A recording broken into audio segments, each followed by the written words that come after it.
Japanese culture and tradition. Matsuri culture. This is the main culture of Japan, deeply rooted in Japan's unique Shinto religion and tradition, agrarian lifestyle. Mount Fuji. Mount Fuji is the tallest mountain in Japan and it is known for graceful conical form. It is the country's sacred symbol, and temples and shrines are located around and on the volcano. The most famous food in Japan is sushi.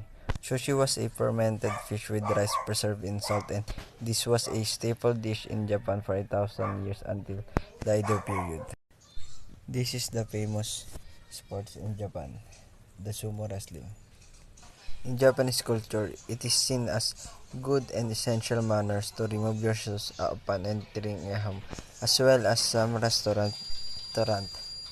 As Japanese culture places heavy emphasis on respect, bowing is one of the primary ways for people in Japan to show their respect to the younger generation.